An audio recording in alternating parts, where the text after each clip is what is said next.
grand merci au professeur Emmanuel Éric. Je suis extrêmement reconnaissante pour cette invitation. La dernière fois où j'ai présenté en français, c'était à Baie-Saint-Paul en 2018, au Club Bon Cœur de Charlevoix.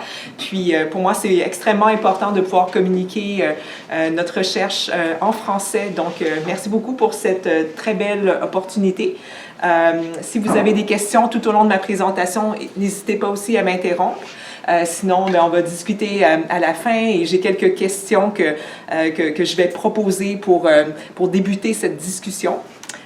Dans ma présentation, je vais d'abord expliquer un petit peu mon parcours d'une passion pour la nature à une carrière en sciences, comment j'en suis venue à faire ce que je fais maintenant. Je vais ensuite introduire la microglie, cette cellule immunitaire du cerveau sur laquelle portent les travaux de mon laboratoire. Je vais couvrir leur rôle dans la surveillance du parenchyme cérébral, leur rôle dans le remodelage de la circuiterie neuronale, qui est important pour l'apprentissage, la mémoire, différentes fonctions cognitives complexes. Je vais aussi discuter davantage des travaux dans mon laboratoire concernant la diversité des états de la microglie et aussi des microglies sombres. J'en dis pas plus, je vais laisser le suspense, puis on en parlera tout à l'heure. Et enfin, on pourra prendre le temps de discuter des conséquences du mode de vie, de l'environnement, aussi de la maladie, de différents traitements sur la maladie et la santé neurologique. Dans la première partie de ma présentation, je vais utiliser des diapositives que j'avais préparées avec des photos de mes enfants. Surtout au Bas-Saint-Laurent. Peut-être que certains d'entre vous reconnaîtront les endroits sur les photos. Je pensais que ça pourrait bien illustrer mon parcours et comment j'en suis venue à faire ce que je fais maintenant. Tout d'abord, je suis née à Amqui, dans la province du Québec, dans un milieu rural sur la péninsule gaspésienne, où j'ai développé une grande curiosité pour la nature. Lorsque j'étais enfant, j'aimais beaucoup lire, j'aimais beaucoup écrire, dessiner, peindre. J'étais très, très artistique. Et ensuite, à l'école secondaire, j'ai développé une passion pour la biologie, une fascination pour la vie, sa grande diversité. J'étais vraiment intriguée par l'adaptation des formes, des fonctions au cours de l'évolution. Différents processus physiologiques comme le sommeil, la mémoire et aussi les mécanismes sous-jacents au niveau cellulaire, au niveau moléculaire. Et ça m'a amené tout ça à compléter un certificat en études françaises à l'université de Montréal. J'avais cette passion pour l'écriture, pour la lecture. J'ai adoré le cours de création littéraire. J'ai aussi adoré un cours où j'avais à lire 80 romans pour 6 crédits en 1 an. Un très beau défi. Et en parallèle, j'ai aussi complété un certificat, pas un certificat, je voulais dire un baccalauréat en sciences biologiques, mon autre passion. Et dans ce cas-ci, j'ai suivi l'orientation physiologie animale et ça m'a permis de découvrir la recherche scientifique. Dans mon premier stage en recherche, j'ai employé des approches en vidéomicroscopie pour étudier la reproduction d'un cnidaire, un organisme avec un système nerveux primitif, dans le but d'étudier les mécanismes par lesquels on pourrait promouvoir la reproduction des coraux pour leur préservation. Et c'était une expérience vraiment intéressante, vraiment enrichissante, qui m'a permis de mieux comprendre mes intérêts en recherche.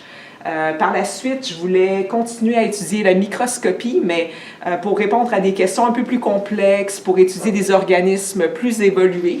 Et j'ai décidé de m'attaquer à la plasticité des synapses, à l'apprentissage et à la mémoire, en suivant des études graduées en sciences neurologiques, aussi à l'Université de Montréal.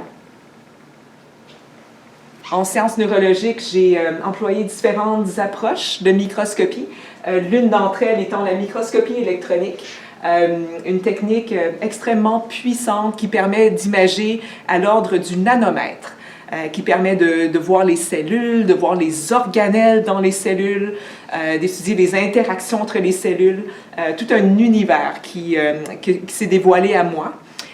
Ça m'a permis, cette technique, d'étudier les interactions entre les différentes cellules dans le cerveau, les neurones, les cellules principales, mais aussi les cellules non neuronales. La glu, ces cellules ont différents types. Il y a les astrocytes, l'oligodendrocyte, aussi la microglie. Je vous en parlerai un petit peu plus davantage tout à l'heure. Ce qu'on peut voir à la droite, c'est une image en microscopie électronique d'une microglie qui est visualisée en noir avec un marquage sélectif. On peut observer les interactions de la microglie avec les synapses, les connexions entre les neurones qui sont remodelées pour changer le patron des connexions dans notre cerveau, pour nous permettre de nous adapter à notre environnement, d'apprendre, de mémoriser, de changer notre comportement aussi. Les synapses sont colorées sur cette image.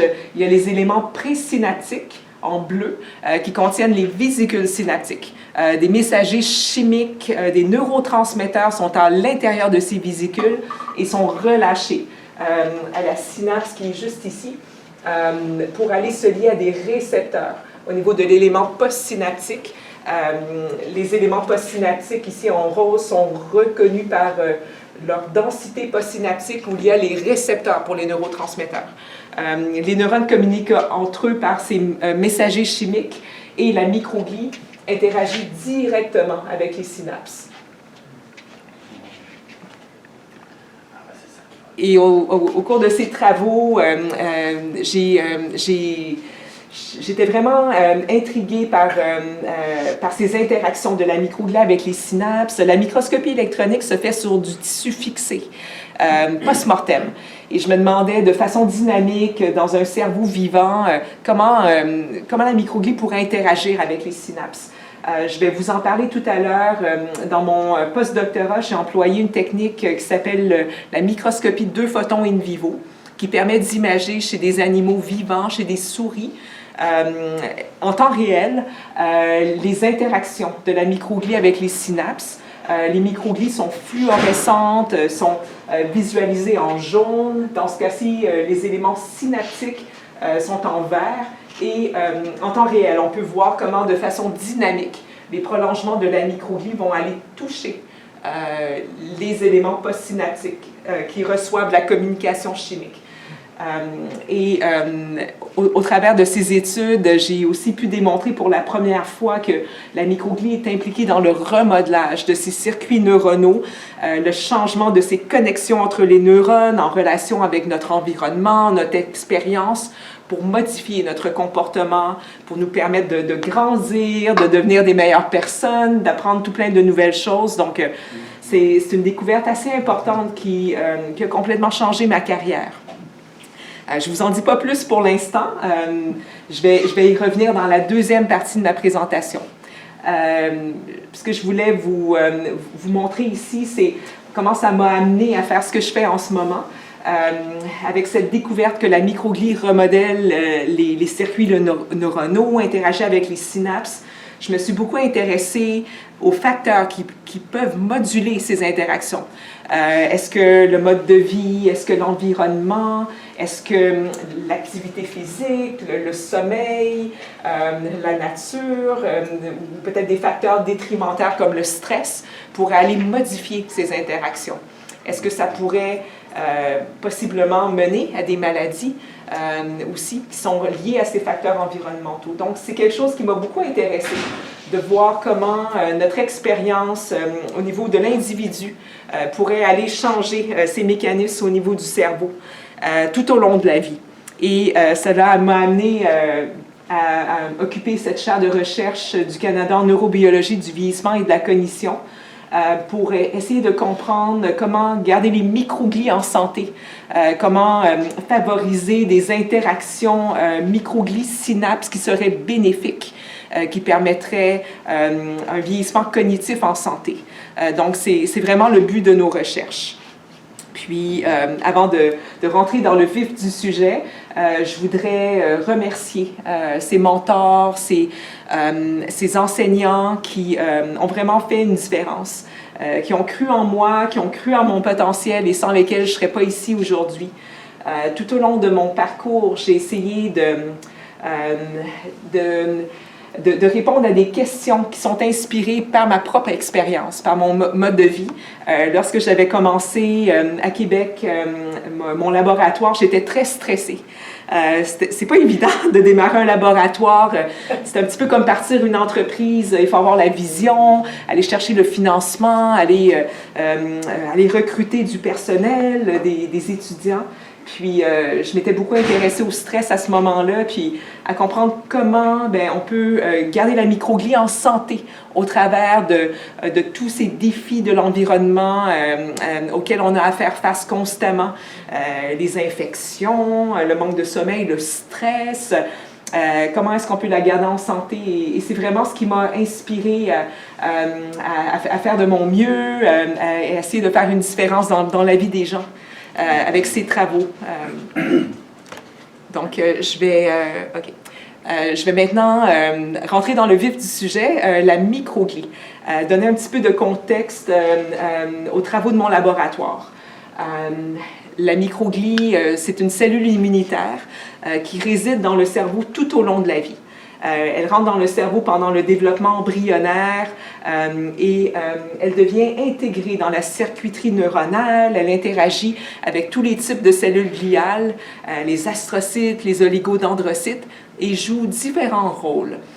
Les rôles traditionnellement connus de la microglie portent à l'élimination des pathogènes, par exemple. Lorsqu'on est malade. La microglie est une cellule importante pour restaurer la santé.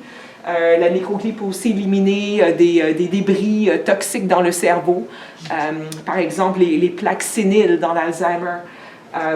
Mais qu'est-ce qui en est en conditions de santé, dans le cerveau en santé? Ça, c'était très, très peu connu jusqu'à tout récemment. La microglie était reconnue pour intervenir lorsqu'il y avait un problème, lorsqu'il y avait une altération de la santé, lorsqu'il y avait la maladie ou lorsqu'il y avait un trauma. Mais qu'est-ce qu'il en est le reste du temps? On n'est pas constamment malade, donc qu'est-ce qu'il en est le reste du temps? Et avec mes travaux, j'ai eu la chance de contribuer à des découvertes importantes qui ont montré que la microglie joue un rôle dans le remodelage de la circuiterie neuronale, que la microglie joue différents rôles physiologiques qui sont importants pour maintenir la santé, qui sont importants pour la santé du cerveau, qui est, à mon avis, étroitement reliée à la plasticité, à l'adaptation à l'environnement. C'est ça qui est important, je pense, pour un vieillissement cognitif en santé. Et c'est là où la microglie est impliquée. À la droite, ce que vous pouvez voir, c'est une recherche bibliographique sur le moteur PubMed, avec le terme microglie dans tous les champs de recherche ou dans le titre des articles seulement. Vous pouvez constater qu'il y avait très peu d'articles sur la microglie jusqu'au début des années 1990. La microglie, elle a été découverte pour la première fois en 1909 par l'histologiste espagnol Achucarro et ensuite popularisée par l'histologiste espagnol Pío del Río Ortega. Il y a une croissance assez régulière de la recherche sur la microglie jusqu'aux années 2000. Ensuite, un premier point d'inflexion majeur, 2005. Ce qui coïncide avec la découverte que la microglie, dans le cerveau en santé, qui était précédemment appelée quiescente ou dormante, est extrêmement dynamique. La microglie, elle est active dans le cerveau en santé. Ça a été découvert avec cette approche de microscopie de 2 photons que je vous ai montré un petit peu, qui permet de voir en fluorescence, chez une souris vivante, le dynamisme des microglies. Je vais vous montrer des vidéos tout à l'heure. Deuxième point d'inflexion, 2010, ce qui coïncide avec la découverte que la microglie vient du sac vitellin embryonnaire, une structure qui nourrit l'embryon. La microglie rentre dans le cerveau pendant le développement. Ensuite, elle reste dans le cerveau tout au long de la vie. Donc, elle est vraiment très, très différente des cellules immunitaires périphériques qui viennent de la moelle osseuse, des cellules immunitaires sanguines qui peuvent rentrer dans différents organes et ensuite retourner au sang. C'est pour ça qu'on appelle les microglies les cellules immunitaires du cerveau, parce que c'est là où elles résident, en fait. Puis en 2010, c'est là aussi où j'ai fait mes travaux postdoctoraux qui ont montré ce rôle des microglies dans le remodelage de la circuiterie neuronale. Et c'est un domaine en pleine effervescence. Il y a eu tout plein de découvertes ensuite qui ont montré de nombreux rôles de la microglie dans le cerveau en santé. Je vous en dirai plus davantage. Et jusqu'à tout récemment, la microglie était considérée comme une cellule à éradiquer. Un bouc émissaire, peut-être un saboteur, peut-être quelque chose d'autre, mais c'était pas clair du tout. Le domaine a changé énormément, un changement de paradigme dans le domaine. Ça, c'est un article que j'aime beaucoup. C'est assez drôle de s'imaginer la microglie comme une cellule toxique, un tueur potentiel dans notre cerveau qu'il faudrait éradiquer. D'un point de vue évolutif, pourquoi est-ce qu'on aurait des microglies si elles causaient la maladie? Hein? Pour moi, c'était un petit peu un non-sens. Et cet article explique que c'est une limitation méthodologique qui avait mené à cette conclusion complètement erronée. Parce que lorsqu'on met la microglie en culture cellulaire, elle est en dehors de son environnement normal. Elle est altérée. C'est une cellule très sensible à l'environnement, aux perturbations. Lorsqu'il y a trauma, maladie, la microglie va changer son comportement pour nous protéger, pour restaurer la santé.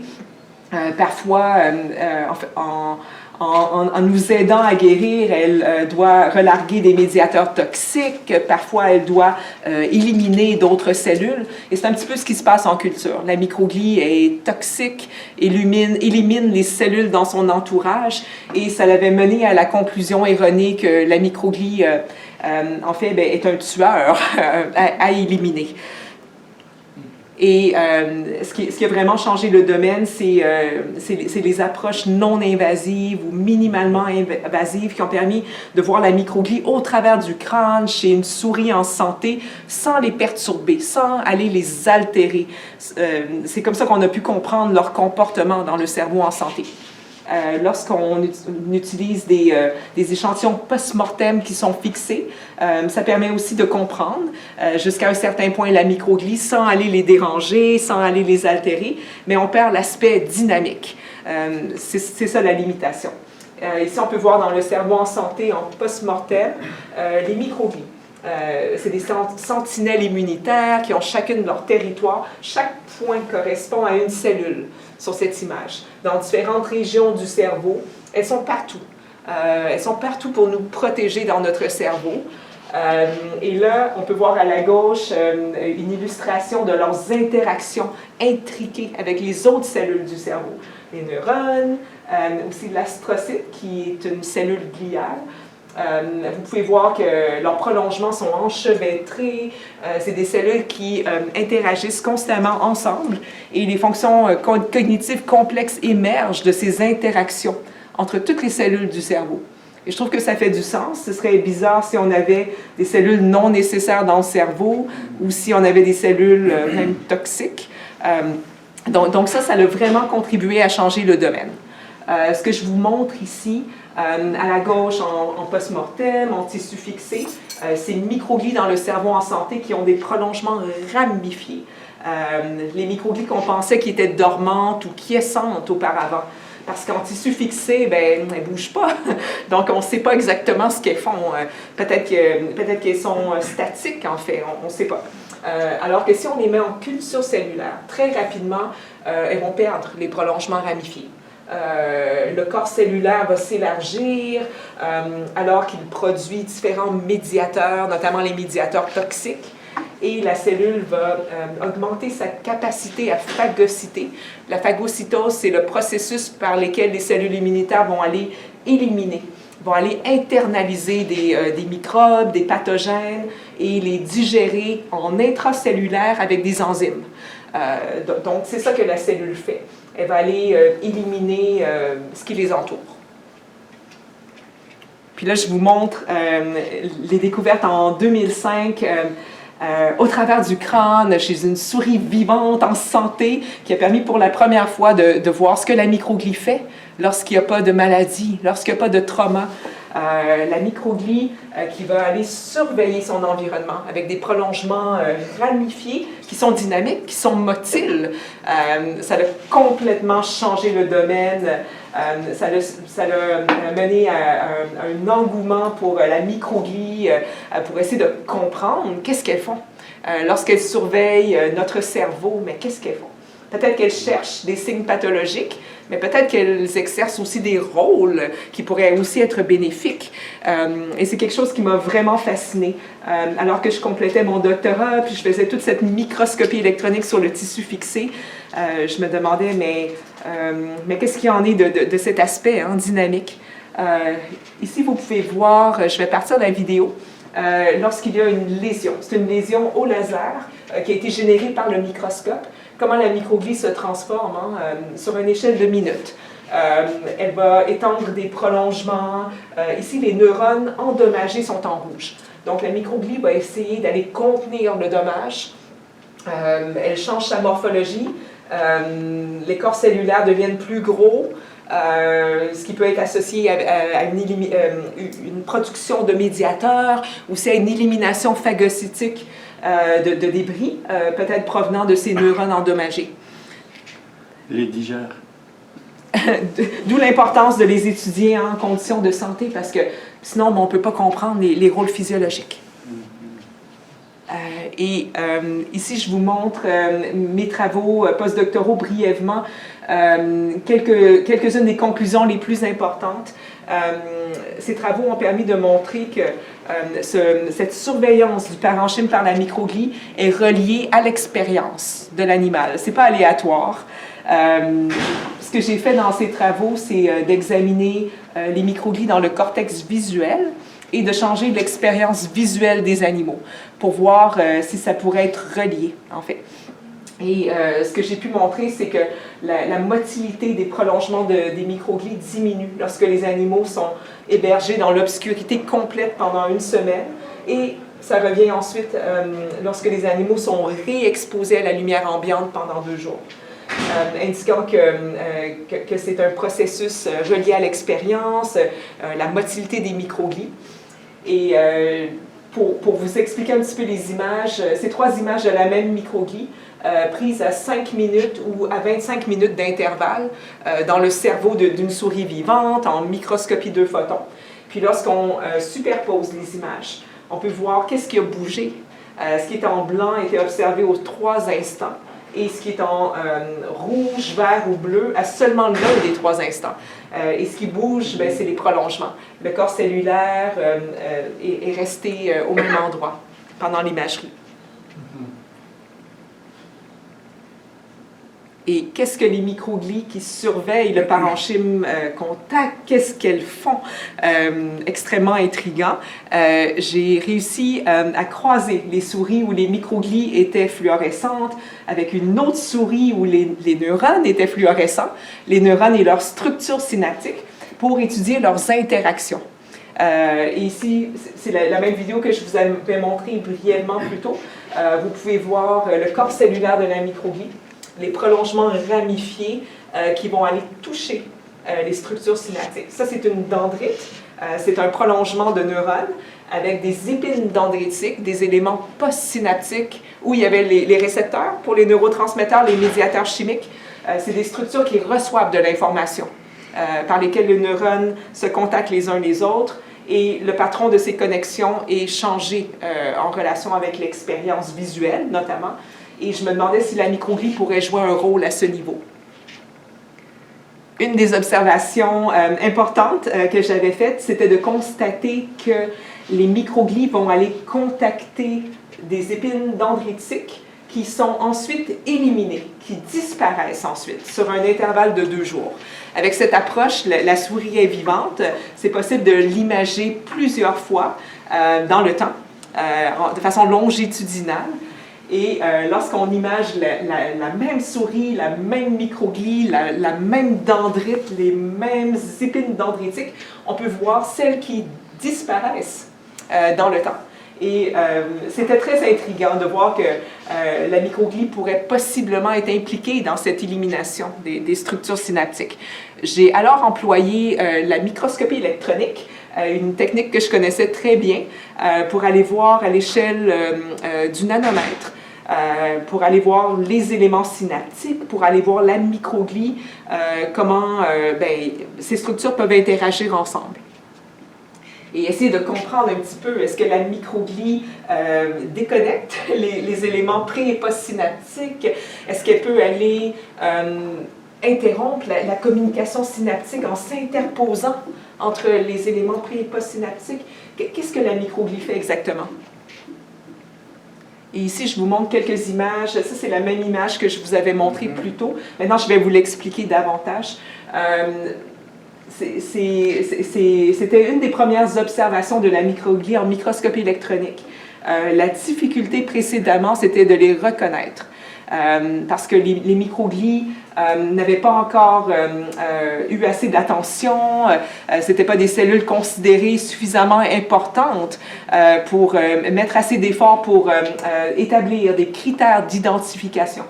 Ce que j'ai fait, c'est un immunomarquage, un marquage pour une protéine microgliale qui a généré un précipité dense aux électrons, un précipité noir, visible en microscopie électronique.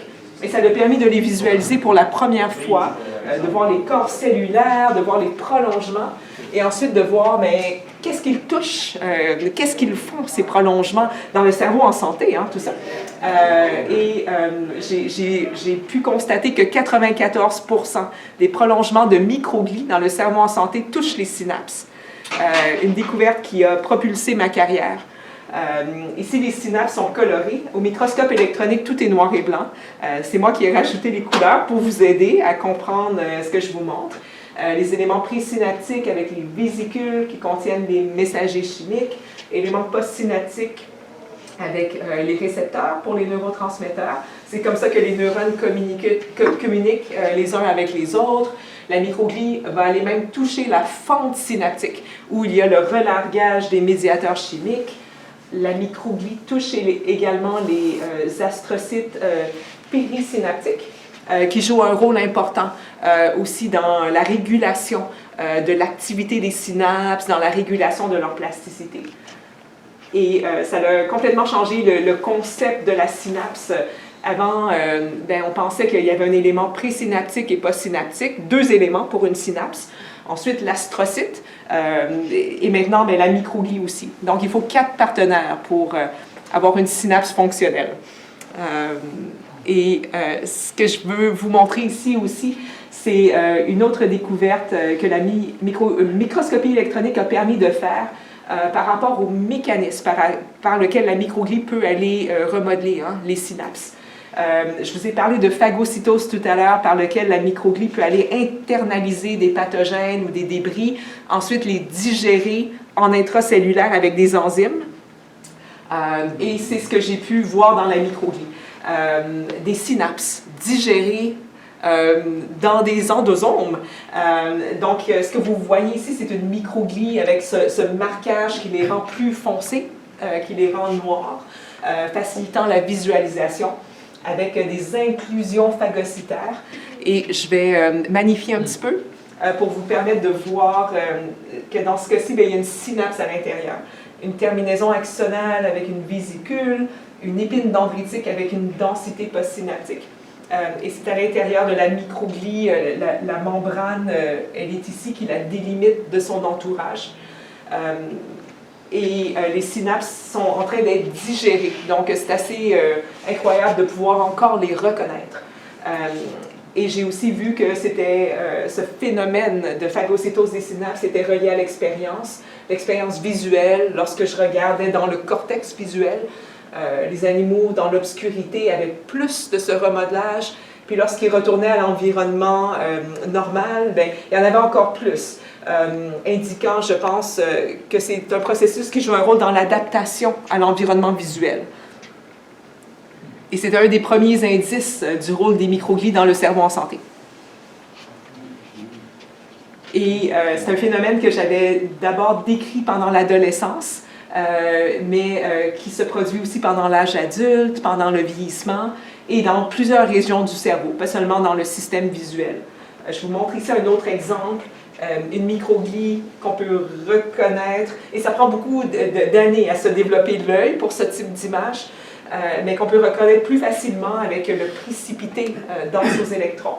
On peut voir un endosome qui contient une terminaison axonale avec des vésicules synaptiques, en train d'être digéré, mais encore reconnaissable. Tout ça, c'est à l'intérieur d'une seule cellule, Oui. la microglie. Ah oui, absolument. Ici, c'est le noyau de la cellule. On peut voir la chromatine. Le noyau, c'est ce qui contient le matériel génétique, l'ADN, par exemple. Et ça, c'est dans le cytoplasme. Il y a différentes organelles et des endosomes. Absolument. Une cellule, c'est plus compliqué. C'est plus compliqué qu'une ville entière. Une cellule, Ouais. c'est compliqué, hein? Puis, mais il y a des propriétés émergentes. Les organelles sont compliquées. Puis là, après ça, il y a l'échelle de la cellule, du cerveau en entier, les interactions entre toutes ces cellules. C'est fascinant, je pense. Je vous montre ici des exemples chez l'humain, en tissu post-mortem de la Banque de cerveau de Québec. C'est assez similaire. Les tissus ne sont pas aussi bien préservés. Une limitation un petit peu méthodologique en post-mortem, avec le délai post-mortem, mais on peut quand même, avec le marquage sélectif, reconnaître les corps cellulaires de microglie. Et ça, c'est le noyau, avec la chromatine, les prolongements, avec des endosomes, des inclusions phagocytaires, et les prolongements qui font des contacts avec les synapses. Terminaison présynaptique avec des vésicules, épines dendritiques. Donc, c'est un processus qui est aussi conservé chez l'humain. Et je pense que c'est important d'étudier davantage chez l'humain la microglie. Et je vais vous revenir là-dessus tout à l'heure. Avec les observations que j'ai eu la chance de faire, j'étais au bon endroit, au bon moment. J'avais une expertise qui me permettait de répondre à certaines questions qui étaient importantes à ce moment-là. Et ensuite, tous les travaux qui ont suivi, un domaine en croissance exponentielle, c'est vraiment beau à voir. Maintenant, on sait que les microglies sont importantes tout au long de la vie. Elles sont importantes pour la formation des circuits neuronaux, leur maturation. Ensuite, à l'âge adulte, elles sont importantes pour l'apprentissage, la mémoire, l'adaptation à l'environnement. Et dans les contextes de vieillissement, aussi de maladies, en réponse au stress, à différentes contraintes de l'environnement, ces fonctions bénéfiques de la microglie peuvent devenir altérées. La microglie peut devenir malade elle-même. Et c'est ça que j'essaie de faire avec mon laboratoire, de les garder en santé pour prévenir la perte des synapses. Si la microglie élimine trop de synapses, si elle élimine des mauvaises synapses, ça peut mener au déclin cognitif. Le meilleur corrélat pathologique du déclin cognitif dans plusieurs maladies, schizophrénie, la dépression majeure, la maladie d'Alzheimer, c'est la perte des synapses. Les synapses sont le siège de la mémoire. C'est le remodelage des synapses qui est important pour nous garder en bonne santé cognitive. Donc, à mon avis, agir sur la santé microgliale est essentiel. C'est des cellules qui ont beaucoup de compétences. Elles peuvent bâtir le cerveau, le réparer. Il faut seulement les garder en santé, à mon avis. Et c'est de quoi je vais vous parler dans la troisième partie de ma présentation, de ce que j'essaie de faire avec mon laboratoire, avec la chaire de recherche du Canada que j'ai obtenue, avec les découvertes récentes dans le domaine. La microglie est maintenant connue pour être impliquée dans tout plein de maladies tout au long de la vie. Maladies neurodéveloppementales, neuropsychiatriques, neurodégénératives. Par le passé, une analogie que j'ai souvent entendue, c'est qu'on pensait que la microglie causait la maladie, un petit peu comme si des extraterrestres regardaient la Terre de l'espace et voyaient des sites d'accidents sur les autoroutes, des ambulances, sans savoir quel est le rôle des ambulances. On pourrait peut-être penser que l'ambulance cause l'accident. Il y a toujours une association, un accident, une ambulance. C'est un petit peu comme ça. On pensait que la microglie causait le dommage, causait la maladie. mais finalement, maintenant, on voit que c'est lorsque la microglie elle est compromise dans ses fonctions bénéfiques, lorsqu'elle est malade, lorsqu'elle est altérée, qu'il y a des problèmes. Il y a beaucoup de variations génétiques, de vulnérabilités génétiques qui vont aller affecter la microglie, la rendre dysfonctionnelle. Et ensuite, il y a beaucoup de facteurs de risques environnementaux, stress, troubles du sommeil, une alimentation malsaine, les infections, qui vont aller aussi déranger la microglie et mener à tout plein de problèmes. Et je pense que c'est extrêmement important d'étudier comment garder la microglie en santé et que ça pourrait peut-être être le futur de la santé neurologique. En ce moment, il y a des essais cliniques pour tout plein de molécules. C'est pas important le détail, mais je pense que de voir le grand nombre de ces molécules, ça peut donner espoir. Des molécules qui vont agir sur la microglie, aller moduler leur structure, leur fonction, en essais cliniques. Puis ça, c'était en 2022, il y en a encore plus en ce moment. Quelque chose aussi que je pense qui est important, c'est d'aller attribuer des fonctions particulières ou des dysfonctions particulières à tous les états altérés de la microglie. La microglie peut devenir altérée de tout plein de façons. C'est tellement complexe, mais je pense qu'il faut embrasser cette complexité puis pas essayer de réduire, de comprendre comment la microglie peut changer de tout plein de façons en fonction de la génétique, de l'environnement et comment ça va mener à une altération de leur comportement, notamment dans le remodelage des synapses, pour ensuite aller identifier des cibles thérapeutiques, pour savoir comment aller moduler les fonctions particulières qui sont altérées chez un individu qui est exposé à certains défis. C'est quelque chose que j'essaie de faire, de comprendre comment différents défis de l'environnement, comment leur interaction, aussi leur interaction avec la génétique, vont aller modifier les différents états microgliaux, chacun leur comportement, puis après ça, essayer d'aller les normaliser. Et c'est important, à mon avis, aussi d'étendre l'investigation aux autres types cellulaires. Ça rend ça encore plus complexe. C'est un défi, bien sûr, d'aller aussi étendre aux interactions de la microglie avec l'astrocyte, avec l'oligodendrocyte. L'oligodendrocyte est impliqué dans la myélinisation. C'est ce qui permet d'augmenter la vitesse de conduction au niveau des projections entre les régions du cerveau, les projections de distance. Et la microglie, maintenant, elle est connue via son interaction avec l'oligodendrocyte pour jouer un rôle important à ce niveau-là. Et ça, c'est extrêmement important. Si on apprend la musique, si on fait du sport, il faut pouvoir rapidement performer au niveau moteur. Il faut avoir des projections neuronales qui conduisent l'information extrêmement rapidement. Un autre rôle de la microglie qui devient altéré dans le vieillissement cognitif. Récemment, j'ai aussi contribué à cette initiative dans le domaine pour proposer de nouvelles normes pour l'étude de la microglie, essayer de guider un petit peu cette recherche. Jusqu'à tout récemment, la microglie dans la littérature était encore appelée dormante ou quiescente dans le cerveau en santé et activée dans la maladie. Alors que la microglie, elle est tout le temps active. J'espère que maintenant, vous allez savoir que la microglie est tout le temps active, extrêmement dynamique.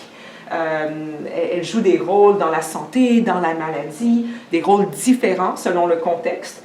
Et dans la littérature, il y avait aussi tout plein de catégorisations dichotomiques qui étaient trop simples, trop rigides. Et c'est quelque chose que nous avons rejeté avec cette initiative.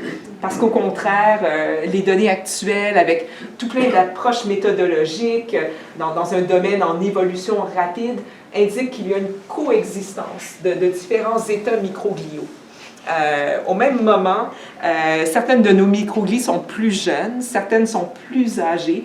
La microglie peut proliférer. Certaines microglies peuvent aussi mourir. Donc, nous avons des microglies de différents âges, mais aussi des microglies qui ont été exposés à différents événements de notre vécu, qui ont une mémoire différente. C'est vraiment beau de voir qu'il y a tous ces états microgliaux, mais ensuite, bon, qu'est-ce qu'ils font et lesquels cibler hein, thérapeutiquement? Et qu'est-ce qui définit les états microgliaux? Tout. En fait, les déterminants intrinsèques, l'espèce, beaucoup de différences entre les espèces par rapport à la microglie. Le sexe, entre les hommes et les femmes, les microglies sont complètement différentes aussi. Et c'est vraiment intéressant de voir que c'est aussi associé à des différences entre les sexes au niveau de plusieurs maladies neurodéveloppementales, psychiatriques, dégénératives. Les variations génétiques qui peuvent mener à des maladies vont aussi modifier la microglie. Ensuite, il y a le contexte de la microglie, l'âge de l'organisme, la localisation spatiale dans le cerveau et les conditions de l'environnement externe. Par exemple, le sommeil, mais aussi le stress, les interactions sociales, l'activité physique, la médication, l'alimentation, la maladie, par exemple, vont aller la modifier. Et je pense que c'est extrêmement important d'embrasser toute cette complexité, d'utiliser différentes approches qui vont aller nous renseigner sur la microglie à différents niveaux, incluant au niveau de la motilité, des prolongements comme on l'a vu, au niveau de la morphologie, est-ce que la cellule elle est ramifiée, est-ce qu'elle est plus améboïde? Améboïde, c'est lorsqu'elles deviennent des phagocytes, lorsque le corps cellulaire devient plus gros, lorsqu'elles n'ont plus de prolongement. Il y a aussi le niveau de l'ultrastructure, ça c'est en microscopie électronique, lorsqu'on voit à l'intérieur des cellules, lorsqu'on va aller examiner les organelles, lorsqu'on va aller examiner l'état de santé des organelles. Et le but, c'est de comprendre la fonction pour tous les états de la microglie. Et c'est ça que j'essaie de faire dans mon laboratoire. J'essaie d'intégrer différents contextes en termes de leurs influences sur la microglie, en utilisant des approches complémentaires pour regarder le métabolisme des cellules qui est important pour leur donner de l'énergie, pour qu'elles puissent effectuer leur comportement dynamique. Au niveau de l'ultrastructure, en microscopie électronique, l'étude des organelles, de la morphologie, aussi au niveau moléculaire, pour aller comprendre les cibles thérapeutiques qu'on pourrait employer dans le futur. Je vous montre à la gauche la croissance exponentielle dans le domaine, et ça continue de croître en 2025 avec toute cette découverte des états microgliaux, différents types de microglies avec différents noms. C'est un petit peu une soupe à l'alphabet avec différents acronymes, et parmi lesquels il y a les microglies sombres dont je vais vous parler. Les microglies sombres sont un état microglial, un type de microglie que nous avons découvert dans mon laboratoire. Nous les avons présentés pour la première fois à la communauté scientifique en 2016. C'est assez récent. C'est des cellules qui sont abondantes pendant le développement, qui vont diminuer en nombre à l'âge adulte, en conditions de santé, mais pour devenir abondantes encore. Probablement de par une prolifération des cellules, une division des cellules, suivant l'exposition au stress, pendant le vieillissement, dans différents contextes de maladie. Pourquoi microglies sombres? Parce qu'elles ont une apparence foncée en microscopie électronique. C'est de là que leur nom vient. En microscopie électronique, elles sont plus denses aux électrons. Et pourquoi? C'est une question qu'on me pose encore couramment. Je n'ai pas la réponse, mais j'ai des indices de réponse. Ça pourrait être relié à leur état de stress cellulaire. C'est des cellules qui ont beaucoup d'altérations au niveau des organelles qui montrent qu'elles sont stressées. Lorsqu'on est stressé au niveau de l'organisme, au niveau psychologique, nos cellules sont aussi stressées. Et les altérations au niveau des cellules sont associées à des fonctions altérées des cellules. Et c'est quelque chose qu'on essaie de cibler, de restaurer la santé des microglies par une compréhension des altérations des organelles avec la microscopie électronique. Donc, ça pourrait être lié à l'état de stress cellulaire parce que les cellules qui sont stressées ont déjà été montrées pour être plus denses, pour rétrécir. Donc, c'était une des premières hypothèses. Mais ça pourrait être autre chose aussi, qui les rend sombres. Et c'est vraiment intriguant. Des cellules qui ont une apparence sombre, et qu'est-ce qu'elles font? Elles sont encore plus ramifiées que les microglies qu'on a vues précédemment dans le cerveau en santé. Encore plus ramifiées, encore plus actives. Et elles font beaucoup de remodelage. Pour moi, c'était vraiment fascinant de trouver des cellules aussi actives au niveau du remodelage. Remodelage des synapses, remodelage aussi des vaisseaux sanguins. Je pense que c'est bénéfique pendant le développement, alors que les circuits neuronaux se forment, alors que la vasculature forme son réseau, d'avoir des microglies aussi actives. Mais là, ensuite, dans le contexte de stress, de vieillissement, de vieillissement cognitif, de pathologie, bien, ça pourrait être détrimentaire, pourrait mener au déclin cognitif s'il y a trop d'élimination de synapses. Et s'il y a trop d'élimination de vaisseaux, bien là, c'est problématique parce qu'il y a des cellules sanguines qui pourraient rentrer dans le cerveau, différents médiateurs qui pourraient aller altérer la balance au niveau du cerveau, la balance chimique, et causer tout plein de problèmes. Donc, des cellules vraiment fascinantes. Je vais vous montrer rapidement des découvertes très récentes publiées au début de l'année par rapport au rôle des microglies sombres. Précédemment, c'était des observations plus corrélatives.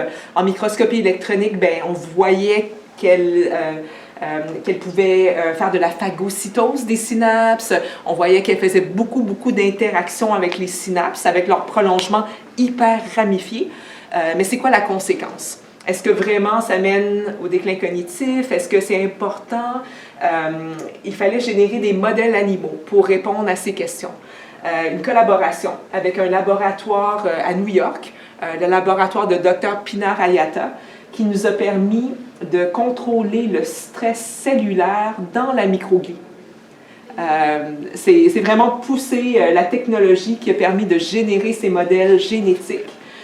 Un modèle où on peut augmenter le stress cellulaire dans la microglie, un modèle où on peut le diminuer dans la microglie, et ça nous a permis de regarder la conséquence sur la microglie sombre. Lorsqu'on augmente le stress cellulaire, il y en a plus de microglies sombres. On a aussi découvert qu'il y avait des microglies intermédiaires entre les microglies normales et les microglies sombres, qui étaient un peu moins foncées et qui avaient un petit peu moins d'altération aux organelles, un petit peu moins de stress cellulaire, qui étaient aussi induites par le modèle animal. Ici, on peut voir des exemples des microglies sombres. Pour caractériser le modèle au niveau moléculaire, on a regardé différents médiateurs qui ont permis de valider que les cellules étaient bel et bien stressées. Et on a aussi pu découvrir de nouvelles voies de signalisation des cellules dans les microglies sombres pour la première fois. C'est quelque chose que je rêvais de faire depuis 2016. C'était fantastique de pouvoir mettre en commun cette expertise, d'avoir un projet interdisciplinaire et de répondre à des nouvelles questions comme ça. On a pu voir, tel qu'attendu, qu'il y avait plus de stress cellulaire lorsqu'on augmente le stress. Lorsque le stress est diminué, bien, il y en a moins. Rouge, ça veut dire qu'il y en a plus. Blanc, qu'il y en a moins, et bleu, qu'il y en a encore moins, selon l'échelle ici. Puis quelque chose qu'on a découvert, c'est aussi une différence métabolique entre les microglies sombres et les autres microglies. Plus de glycolyse. La glycolyse, c'est une voie métabolique qui est employée souvent lorsque les cellules sont stressées.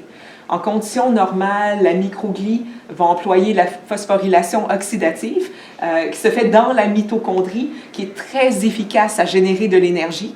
Mais lorsque les mitochondries sont altérées par le stress, lorsque leur structure elle est toute altérée, les cellules vont être en glycolyse. La glycolyse se fait dans le cytosol, en dehors des mitochondries, donc c'est avantageux. C'est possible, lorsque les microglies sont endommagées, d'utiliser cette autre voie énergétique qui est moins efficace. Donc, une différence, on a vu métabolique, phosphorylation oxydative très prononcée lorsque le stress était baissé, et lorsqu'il y avait plus de stress, c'était la glycolyse. Et ici, ce que je montre, c'est un modèle de maladie d'Alzheimer, où on voit des changements très similaires au niveau du métabolisme, au niveau du stress cellulaire. Et ce qu'on a ensuite fait, c'était de croiser les souris où le stress cellulaire est augmenté ou diminué dans la microglie avec le modèle de maladie d'Alzheimer. Parce qu'on voulait regarder la conséquence sur la pathologie de la maladie d'Alzheimer. Est-ce que la microglie sombre joue un rôle dans la maladie d'Alzheimer? Si elle élimine davantage de synapses, est-ce que ça pourrait contribuer à la maladie? Donc, tel qu'attendu, on a vu qu'il y avait plus de microglies sombres dans le modèle de maladie d'Alzheimer où le stress cellulaire était augmenté. Il n'y en a presque pas lorsqu'on diminue le stress cellulaire dans la microglie. Ici, c'est des exemples avec le modèle où il y avait plus de stress cellulaire, tout plein de microglies sombres qui interagissent avec les plaques séniles de la maladie d'Alzheimer. Et dans ce cas-ci, lorsqu'on diminue le stress cellulaire, lorsqu'on n'a presque pas de microglies sombres, ça, c'est un des rares exemples de microglies sombres qui est directement en interaction avec une plaque sénile, une des seules qu'on a trouvées. Et c'est quoi la conséquence sur la pathologie de la maladie d'Alzheimer? On a vu qu'il y avait des effets sur la pathologie tau, que peut-être vous connaissez, une protéine qui va être altérée dans la maladie d'Alzheimer, qui va être aussi associée au déclin cognitif, aussi un effet sur la perte des structures présynaptiques. Ça, c'est un marqueur de structure présynaptique, celles qui contiennent les neurotransmetteurs dans des vésicules, des structures extrêmement importantes pour la mémoire, pour l'apprentissage. On a vu qu'il y avait, il y avait moins de ces structures lorsque le stress microglial est induit et ce n'était pas le cas lorsqu'on diminuait le stress microglial. Donc, c'était possible d'empêcher cette perte synaptique en agissant sur le stress des microglies seulement avec le modèle animal.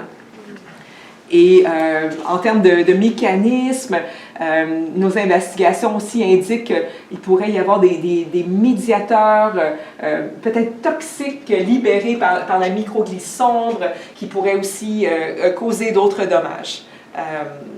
C'est à suivre. C'est du travail que nous allons continuer. Et il me reste quelques diapositives pour vous montrer aussi d'autres observations en microscopie électronique qui soutiennent cette idée que la différence entre microglies sombres et les autres microglies serait métabolique. Ici, je vous montre la proportion de microglies, les microglies sombres, microglies normales, qui contiennent des granules de glycogène. C'est des réserves de glucides qui sont impliquées dans l'état métabolique de glycolyse. L'état qui était augmenté avec le stress, qui est augmenté dans la maladie d'Alzheimer. Et c'est quelque chose qu'on voit dans la microglie sombre et très peu dans la microglie normale, qui indique que cette microglie, elle est en glycolyse, que l'autre, elle est plus en train d'utiliser la voie métabolique habituelle, la phosphorylation oxydative. Et c'est aussi soutenu par les observations sur les altérations des mitochondries. Je vous avais dit tout à l'heure que la phosphorylation oxydative se fait dans la mitochondrie et la glycolyse en dehors de la mitochondrie. Et en effet, les mitochondries sont plus altérées dans les microglies sombres. Donc, notre idée, c'est que c'est une différence métabolique et ça permet d'imaginer tout plein d'interventions. Il y a beaucoup d'interventions qui vont aller changer le métabolisme, l'activité physique, l'alimentation aussi. Donc, ça ouvre tout plein de portes pour aller moduler ces cellules. Et il y a un article extrêmement intéressant qui a montré justement que restaurer le métabolisme, restaurer la phosphorylation oxydative, des cellules immunitaires, incluant la microglie, peut renverser le déclin cognitif. Mais c'est chez la souris. Donc, il faut prendre un petit peu avec un grain de sel, mais je pense que c'est très prometteur. Il faut plus de recherche chez l'humain. Et avant de conclure, je voulais vous montrer aussi des observations en microscopie électronique tridimensionnelle. Une expertise unique de notre laboratoire ici à Victoria qui permet d'imager en microscopie électronique mais en 3D. Donc, on peut voir ici une microglie sombre, alors que normalement, c'est en 2 dimensions, qui interagit avec un vaisseau sanguin, les granules de glycogène, on peut voir les altérations aux organelles, notamment aux mitochondries, les interactions avec les synapses. Je vais vous montrer dans la prochaine diapo une vue magnifiée. Puis ici, il y a une microglie normale qui apparaît. Qui est très, très différente, beaucoup moins sombre et qui n'a pas d'altération reliée au stress cellulaire.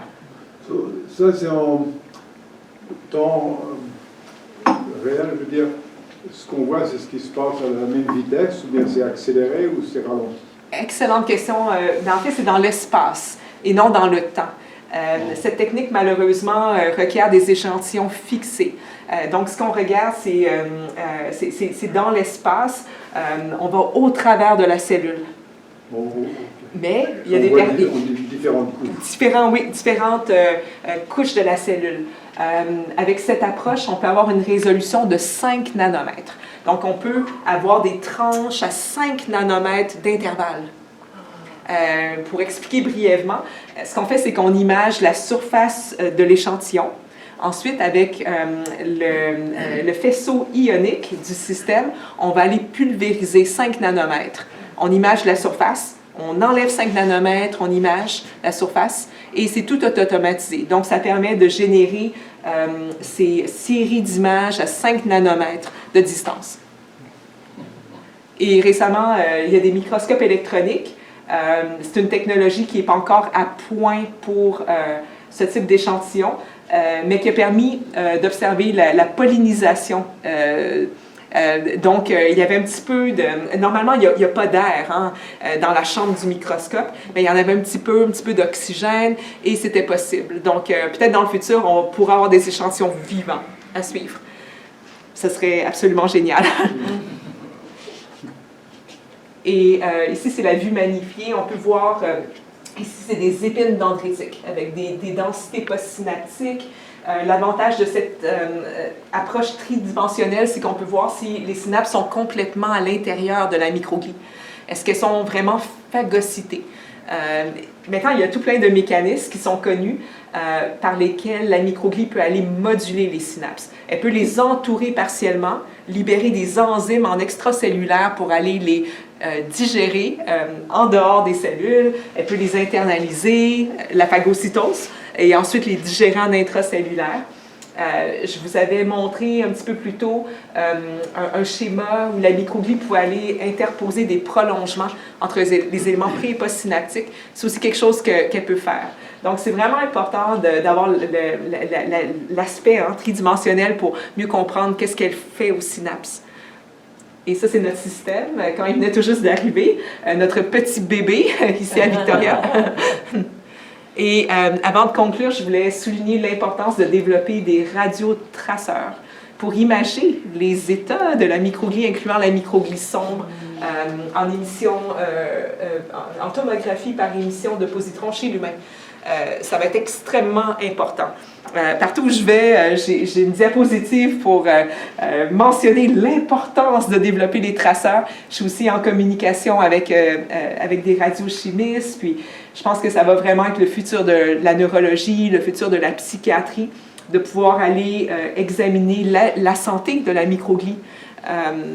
Ça va être extrêmement important en relation avec les différences interindividuelles, les prédispositions génétiques, le mode de vie, les maladies, les traitements, d'aller voir comment la microglie peut se transformer, comment la microglie sombre peut redevenir normale, par exemple. Et la connaissance moléculaire des états de la microglie a vraiment augmenté significativement dans les dernières années. Tout plein d'acronymes, tout plein d'états de microglie avec tout plein de molécules maintenant qu'on connaît et qu'on pourrait cibler pour développer ces radiotraceurs. Certains sont en cours d'essai clinique, le développement est très actif. Et ça peut être combiné avec l'imagerie par résonance magnétique pour aller aussi regarder la matière grise, les synapses, la matière blanche, la myéline. On peut aussi regarder les vaisseaux sanguins, aller voir tout ce que la microglie remodèle chez l'humain. Et c'est vraiment ce que je veux encourager comme recherche, d'amener tout ça chez l'humain, et je pense que ça pourra vraiment faire une différence. Je vais remercier mon équipe pour tout le travail exceptionnel dans le laboratoire. Ça, c'est le Medical Science Building, ici sur le campus. Aussi remercier les collaborateurs pour les observations non publiées que j'ai présentées, les sources de financement. Ça, c'est mon équipe.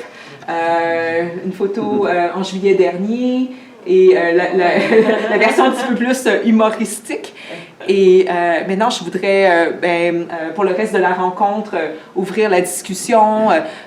J'avais quelques éléments de questions, mais il va vraiment me faire plaisir de répondre à n'importe quelle de vos questions.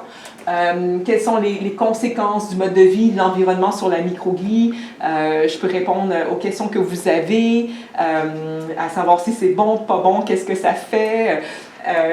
Est-ce que la microglie pourrait nous indiquer, nous renseigner sur l'état de santé du cerveau? Je pense que oui, et c'est pour ça que de rajouter l'imagerie de la microglie dans la neurologie, dans la psychiatrie, pourra faire une différence.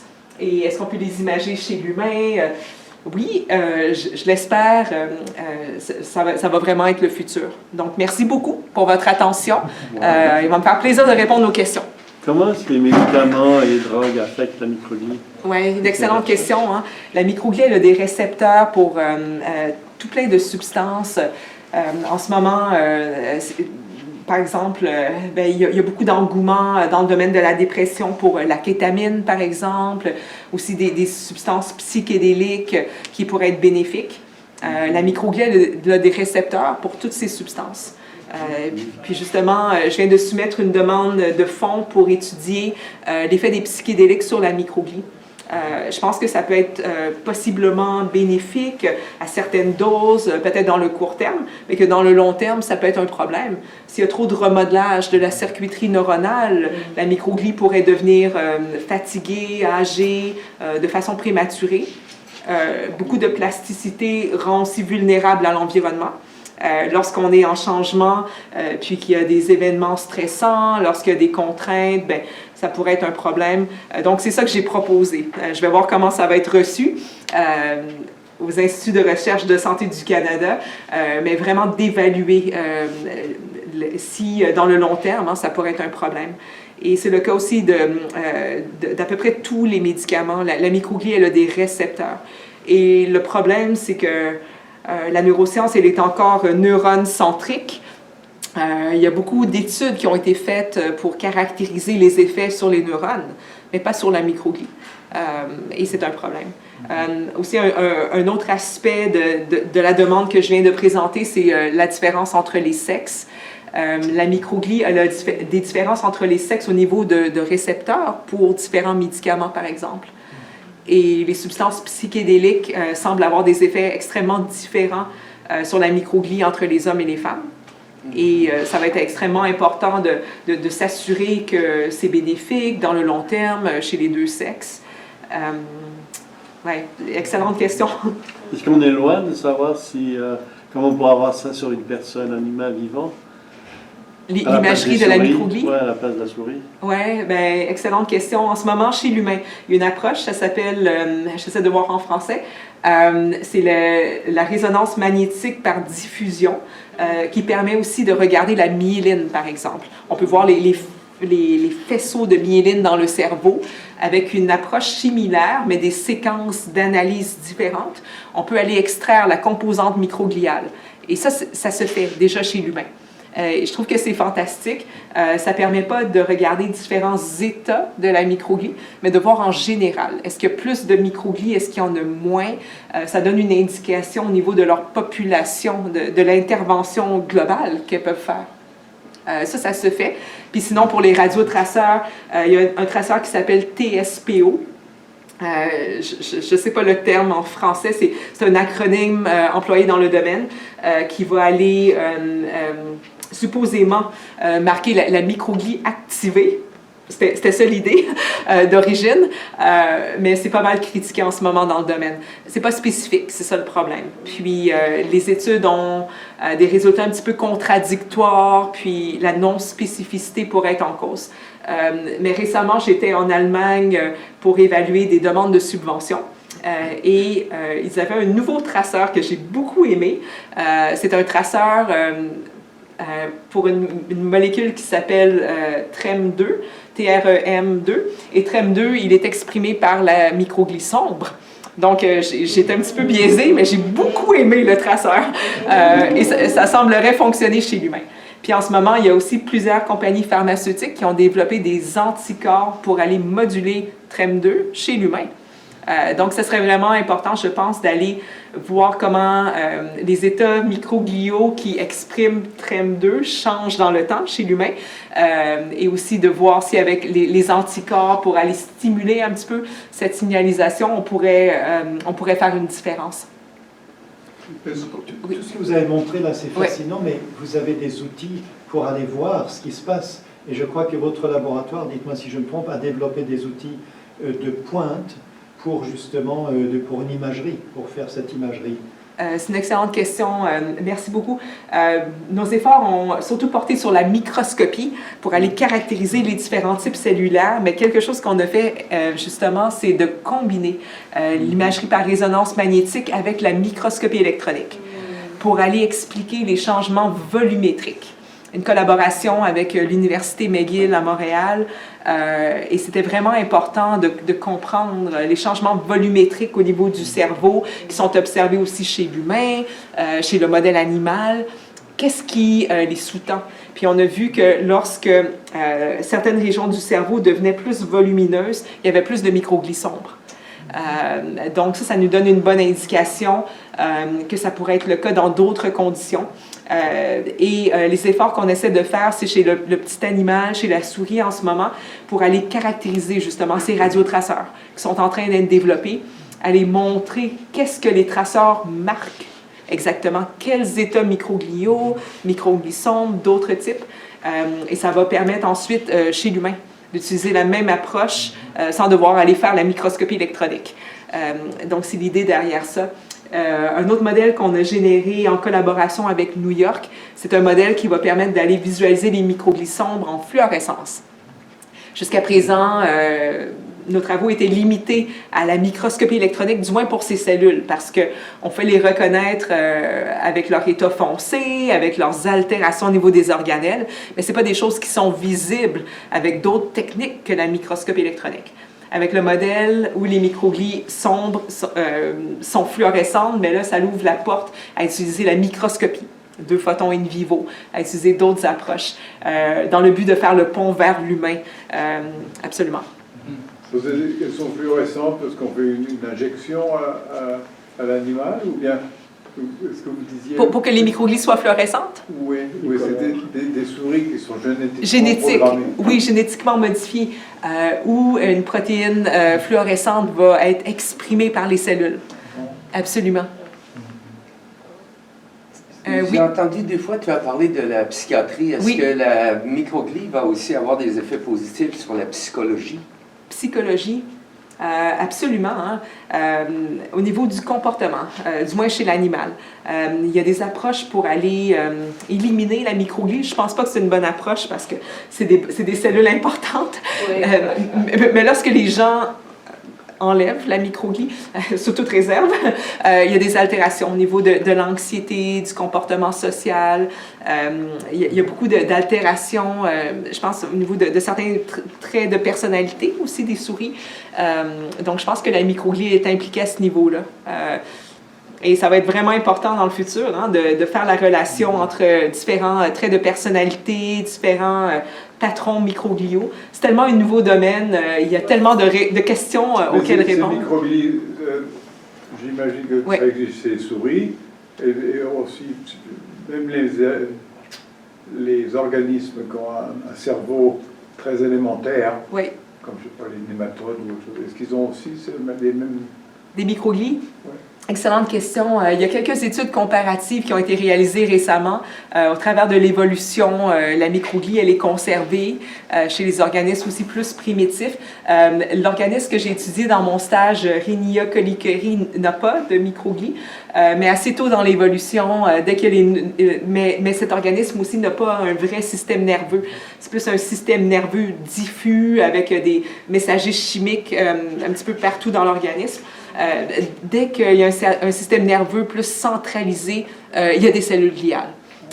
Des cellules extrêmement importantes hein, pour le maintien de la santé des neurones, mais aussi pour bâtir les circuits neuronaux, les maintenir, pour les remodeler. Les neurones sont excitables de façon électrique et d'avoir des cellules qui sont indépendantes de cette activité électrique pour aller jouer un petit peu aux électriciens puis effectuer tous ces changements. Je pense que ça fait du sens. Si on pense aussi à la myéline, important pour la conduction, hein, au niveau des projections plus longues. Ça aussi, c'est les cellules gliales, les oligodendrocytes qui font ça. C'est des cellules aussi qui sont conservées dans l'évolution. Aujourd'hui, avec les outils dont vous disposez, on parle en termes de nanomètres, n'est-ce Oui. pas?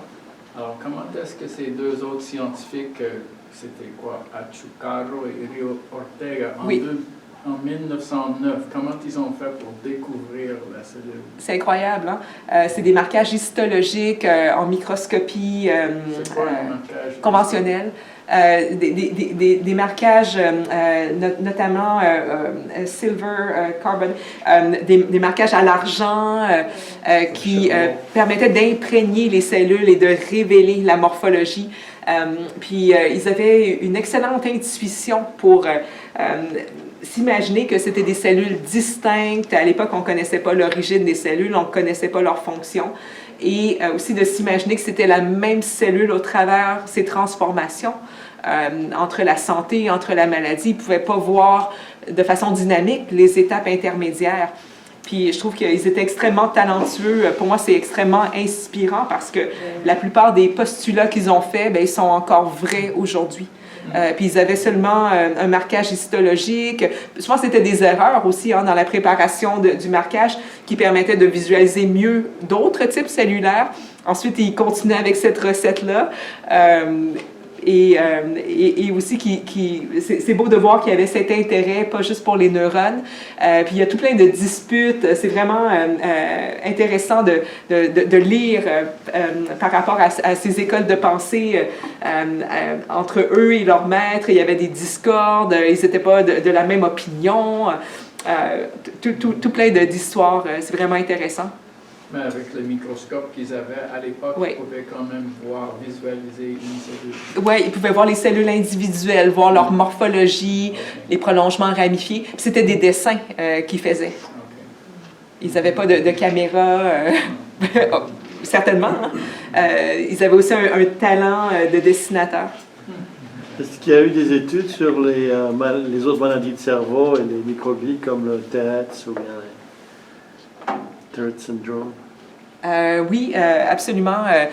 Chez l'humain, hein, avec le TSPO, le traceur pas parfait, presque dans toutes les maladies, on a vu qu'il y avait des altérations, des changements du signal, mais qu'est-ce que ça veut dire exactement?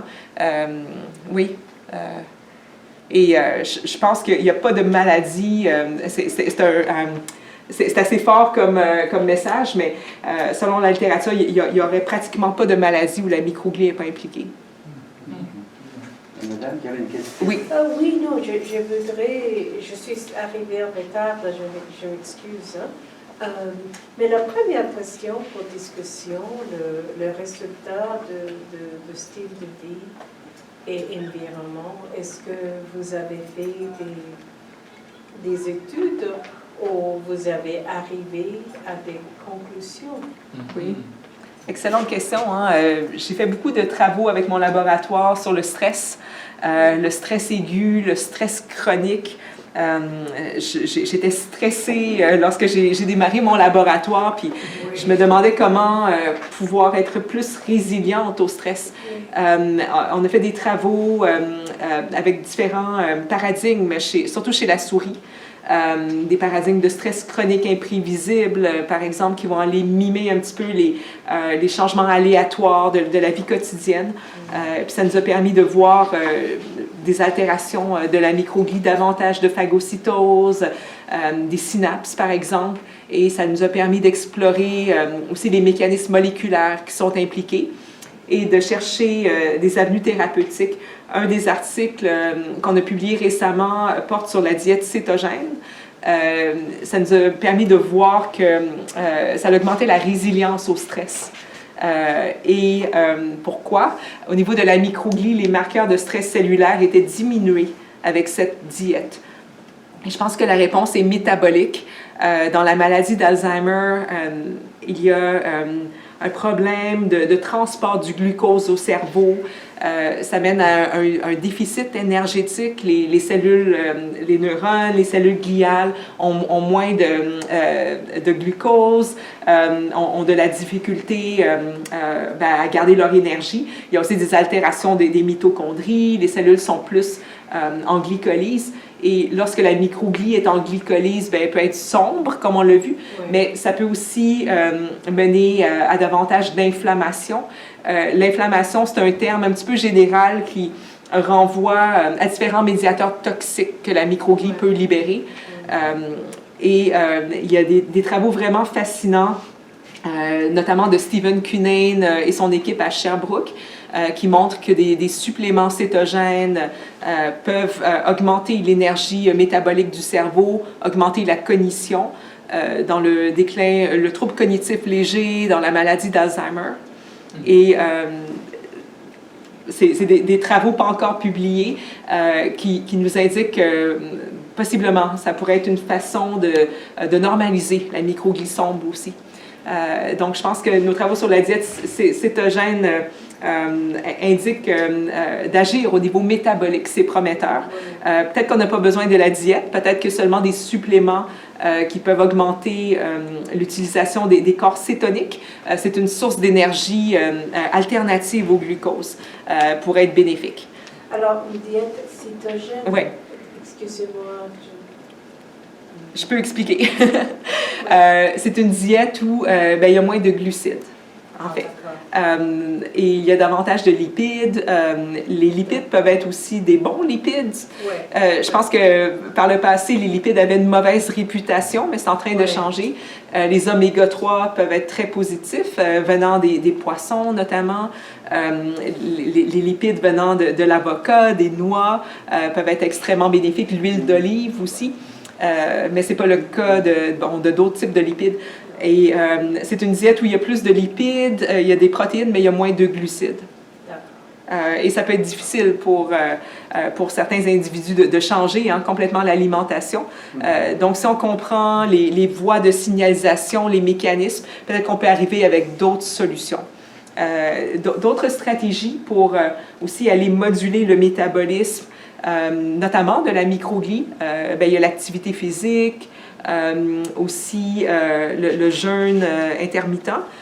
Ça peut être extrêmement bénéfique pour augmenter la flexibilité métabolique des cellules, pour que les cellules puissent utiliser non seulement le glucose, mais aussi des corps cétoniques, utiliser des différentes voies métaboliques.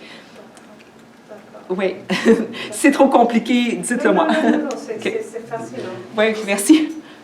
J'ai entendu de pharmacologie, mais je dois demander, est-ce qu'il est possible que la microglie sera aussi en relation positive avec la médecine naturelle? Excellente question. Hein? Il faudrait. Moi, je pense qu'il y a toute une sagesse, il y a toute une connaissance avec la médecine naturelle et il faut étudier davantage. Étudier davantage les mécanismes. Et je pense que ça pourra aider à convaincre certaines personnes des bénéfices de la médecine naturelle. Oui. j'étais l'année dernière en Chine et j'ai aussi visité une institution sur la médecine traditionnelle chinoise. Ils étaient très intéressés à regarder l'effet sur la microglie, mais je pense que ça va être extrêmement important. Ouais. Et puis, si je puis dire, si je comprends bien, alors ça revient aux choses de base, de bien dormir, de bien manger, de bien s'hydrater, de faire de l'exercice. De socialiser, de faire de la musique. De se détendre, oui, puis de s'exprimer. Oui. Là, sûrement que l'expression artistique est excellente pour la microglie, j'imagine. Absolument. Hein? Puis aussi de trouver du sens à sa vie, de se réaliser. Je pense que tout ce qui est bon pour le vieillissement, hein, le vieillissement cognitif, est bon pour la microglie. C'est pour ça que je pense que d'étudier la santé microgliale de routine permettrait de donner des indices sur la trajectoire de vieillissement d'un individu. Absolument. Si je peux rajouter, c'est une observation personnelle, mais j'ai cru remarquer que les êtres humains qui sont très encadrés puis qui n'ont pas beaucoup de responsabilités, de décision, semblent avoir plus tendance à perdre la cognition, si je puis dire, tandis que les gens là, qui ont des responsabilités puis qui doivent faire face à la réalité d'une manière active ont une meilleure chance de garder l'activité cognitive. Oui. Excellente observation. Hein?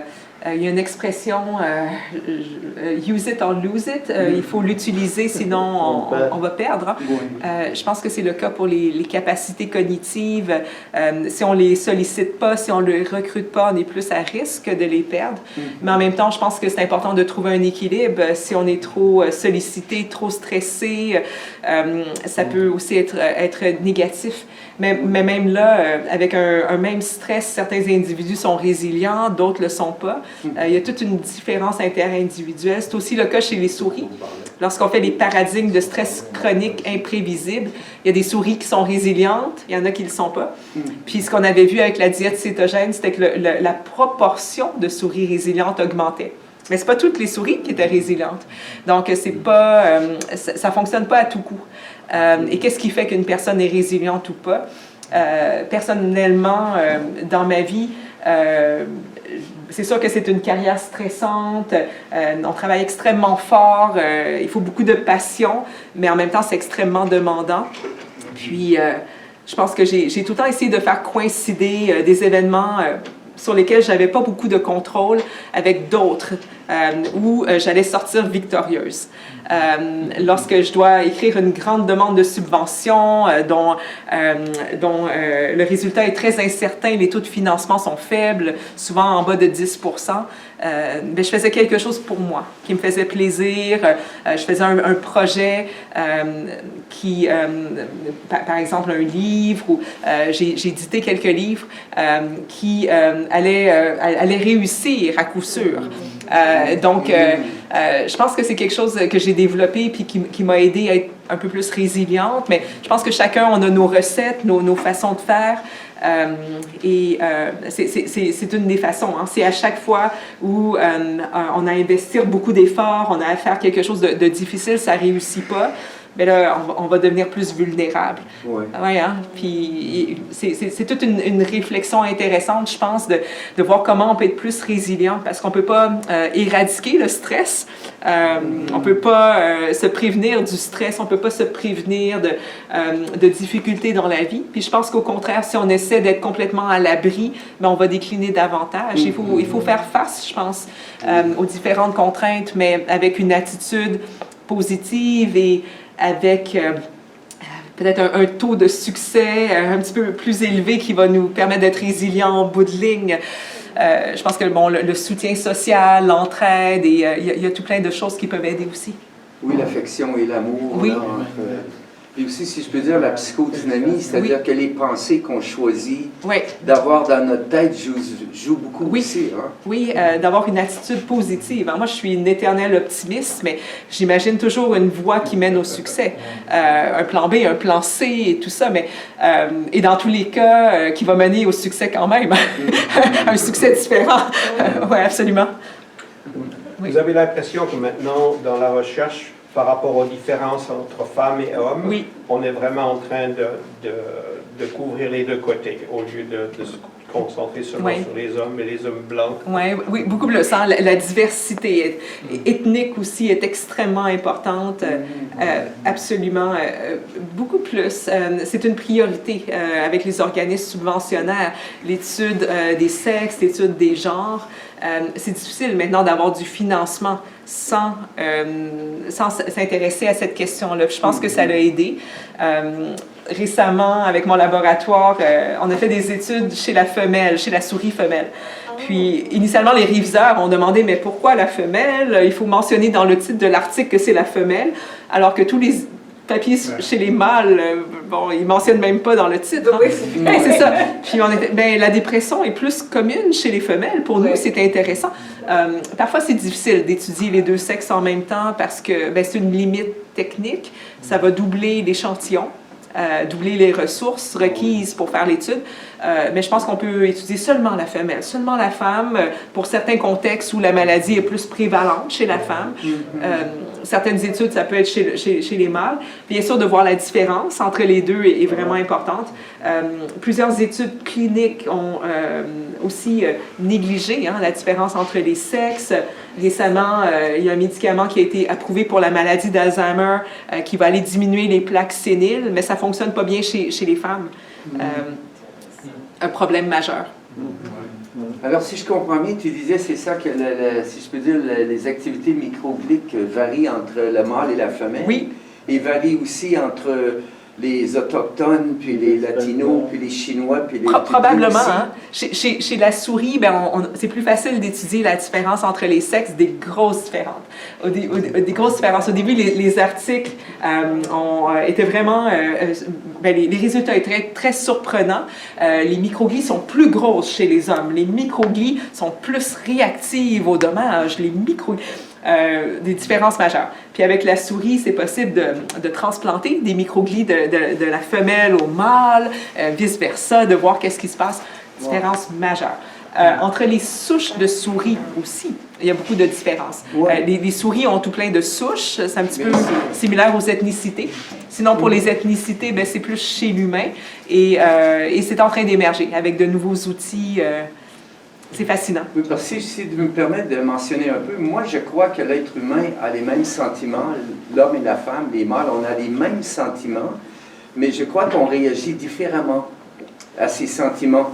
Et puis, est-ce que c'est les microglies qui nous font réagir différemment comme ça à nos sentiments, ou c'est plutôt l'inverse, que c'est nos réactions différentes qui vont aller changer la microglie? Excellente question. Hein? Il y a la composante hormonale aussi, il y a la composante génétique. Récemment, avec le laboratoire, on a fait une étude où on a essayé de disséquer la contribution des hormones sexuelles versus des chromosomes sexuels. Puis on a vu que les deux modulent la microglie. Et donc, je pense qu'il peut y avoir une composante hormonale importante. La microglie a des récepteurs pour les hormones sexuelles qui, pendant le développement, vont les faire maturer différemment, les changer. Ça peut avoir un effet sur les émotions, mais en revanche, je pense que c'est multidimensionnel et tout l'aspect psychologique, les interactions, comment elles sont gérées, tout le mode de vie va aller aussi moduler la microglie. Un facteur dont tu as parlé, je trouve fascinant, c'est, si j'ai bien compris, c'est la stimulation visuelle. Oui. C'est que si on met dans le noir, il se passe quelque chose, quoi. Donc c'est très important la stimulation visuelle, apparemment. Oui. Et... Excellente question. Oui, tout à fait. Hein. Ça m'amène à parler un petit peu de travaux que nous avons commencés au laboratoire où on étudie, j'essaie de voir en français comment le dire, ça s'appelle Light Flickering Stimulation. C'est une stimulation avec la lumière... Stroboscopie. Oui, c'est ça. Il y a des études vraiment prometteuses qui ont montré que ça permettait d'aller stimuler la microglie, les stimuler à aller phagocyter, éliminer les plaques séniles dans la maladie d'Alzheimer. Il y a des recherches sur des stimulations plus multimodales qui vont aller utiliser la musique, les stimulations visuelles, le plus qu'on peut aller recruter de sens en même temps pour aller stimuler la microglie. Oui, c'est ça. Faut aller en C'est discuter. fascinant, hein? Et comment est-ce que la microglie, puis c'est pas seulement dans le cortex visuel ou auditif, dans plusieurs régions du cerveau, la microglie, elle est influencée. Est-ce que c'est parce qu'il y a une communication entre les microglies des sens sensoriels primaires vers d'autres régions, un domaine en pleine effervescence? Il y a des essais cliniques en ce moment pour les maladies neurodégénératives, aussi pour la dépression, en utilisant ce type de stimulation non invasive. C'est bien connu, on se sent mieux quand on a un petit peu de soleil, un peu Oui. plus de lumière. Et des gens qui ont vécu reclus, ou bien Ouais. comme Proust qui fermait tous ses rideaux et qui vivait seulement la nuit, peut-être qu'il a fini déprimé un peu. Oui, hein, absolument. Hein. Ben, le soleil, Victime de ces microglies. c'est important pour la production de la vitamine D, mais ça a aussi plein de bienfaits qu'on ne connaît pas encore. Puis la sclérose en plaques, par exemple, est associée à des taux réduits de vitamine D et la raison serait probablement immunitaire. La vitamine D est importante pour le système immunitaire, pour la microglie aussi. Et je pense que le soleil a tout plein de bienfaits au-delà de ça. Absolument. Peut-être une dernière chose à mentionner aussi comme une avenue prometteuse, je pense, la stimulation du nerf vague. C'est quelque chose qu'on étudie au laboratoire, la stimulation non invasive du nerf vague. C'est une stimulation qui va aller diminuer le stress au niveau de l'organisme, qui va aller diminuer l'inflammation. Au niveau des cellules immunitaires dans tout le système. Et nos travaux portent sur la microglie, comment ça va aller moduler la microglie, prévenir, on l'espère, les maladies neurodéveloppementales. Il y a des essais cliniques en ce moment pour aussi des maladies neurodégénératives. Ça pourrait être assez accessible. En tout cas, c'est à suivre aussi. Il y a des techniques, c'est déjà connu. Hein, Ouais. la stimulation c'est déjà connu. Ah oui? Oui, bien sûr, différentes techniques, mais Ouais. donc de voir Oui, mais l'application. chanter, par exemple, chanter, c'est une bonne façon de recruter le nerf vague. Ouais. Absolument. Puis sinon, la stimulation, peut-être, ça peut aider certains individus. C'est un stimulateur pour lui-même. On a reçu une version souris pour le tester chez l'animal.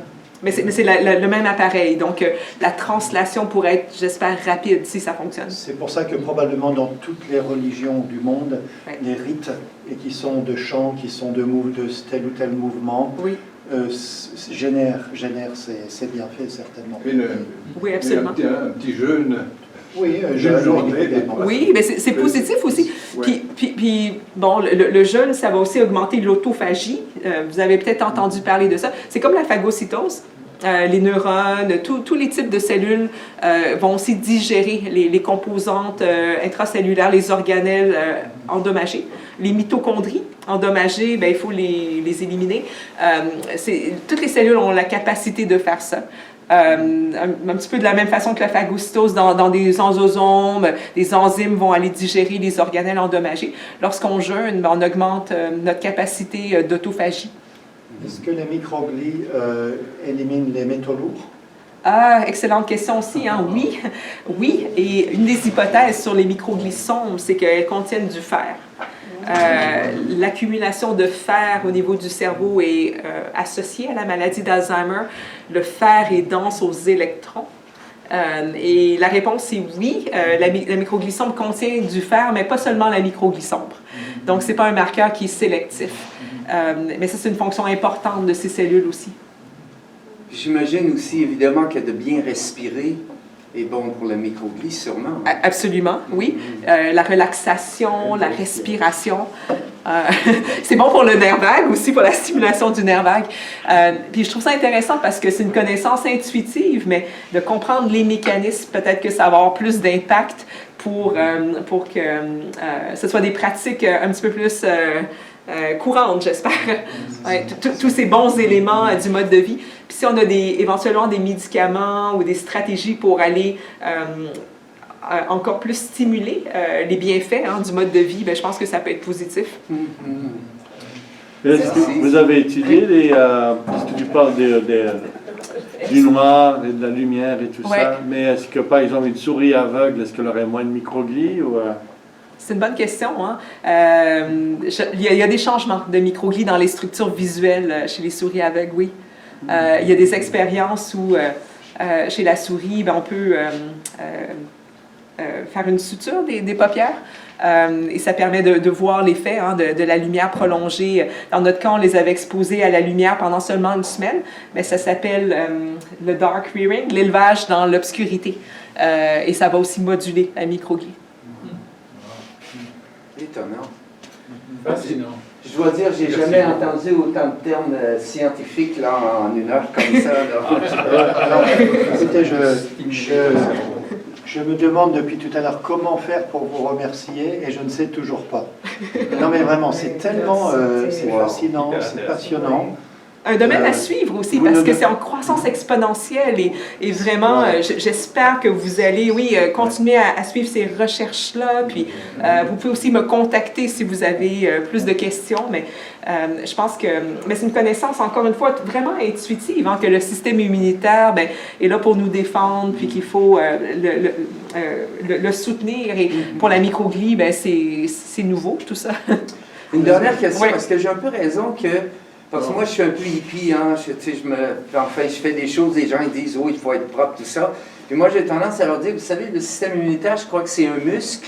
Puis quand on l'utilise, il reste plus fort. Si on se garde trop propre, trop stérile, on le faiblit, n'est-ce pas? En fait, c'est une hypothèse pour les maladies neurodéveloppementales, l'hygiène, trop d'hygiène. Et un de mes collaborateurs immunologistes français, il me dit que dans sa maison, il y a des souris, des petits animaux, les enfants jouent avec et c'est bon pour fortifier leur système immunitaire. Il y a des travaux qui ont été faits, des souris sauvages, des souris du magasin d'animaux, des souris de laboratoire. Puis ils ont montré que les conditions sont trop propres en laboratoire. Les souris ont un système immunitaire immature en laboratoire. Puis en fait, les souris sauvages ou du magasin d'animaux sont meilleures. Mais la difficulté, c'est que ça introduit des variables. C'est pour ça qu'en laboratoire, on essaie de tout garder de la même façon. Mais trop d'hygiène, en effet, c'est un problème. Ça m'amène à dire peut-être une dernière chose. Parler aussi... d'une hypothèse pour les maladies neurodégénératives, l'hypothèse du confort. Il y a trop de confort dans notre mode de vie actuel, température contrôlée, il n'y a pas des variations de température importantes auxquelles on est exposé et ça nous empêche de garder une bonne thermorégulation avec le vieillissement. Et ce serait un des problèmes avec la maladie d'Alzheimer, avec tout plein de conditions. Donc, d'aller au sauna, d'aller prendre un bain froid, une douche froide, ça pourrait être bénéfique. Plonger dans l'océan. Oui. Ils étaient fous. Mais peut-être graduellement, sans que ça soit trop stressant. Pas longtemps. Merci. Merci beaucoup. Vous me donnez envie d'être scientifique comme moi, c'est extraordinaire. Et les sucres, ça affecte comment la microbie? Le sucre? Le sucre, je pense que, personnellement, c'est mon opinion, je pense qu'il faut faire attention au sucre raffiné, puis si on pense à la santé cellulaire, les lipides sont importants pour réparer les membranes, les cellules doivent se remodeler, les cellules... si on pense à la microglie, elle doit remodeler ses membranes pour surveiller le cerveau de façon dynamique, pour phagocyter. Et toutes les cellules ont besoin de renouveler leurs membranes constamment. Les organelles ont des membranes, il y a des lipides partout. Les protéines sont extrêmement importantes aussi pour bâtir nos cellules, pour notre santé, mais les glucides vont moins réparer, moins jouer un rôle important. Donc, je pense de limiter les glucides. Ça serait une suggestion parce que lorsqu'il y a trop de sucre, lorsqu'il y a trop... après ça, il y aura un problème avec l'insuline, un problème métabolique. L'Alzheimer, c'est considéré comme une manifestation métabolique, une manifestation du cerveau d'un désordre métabolique.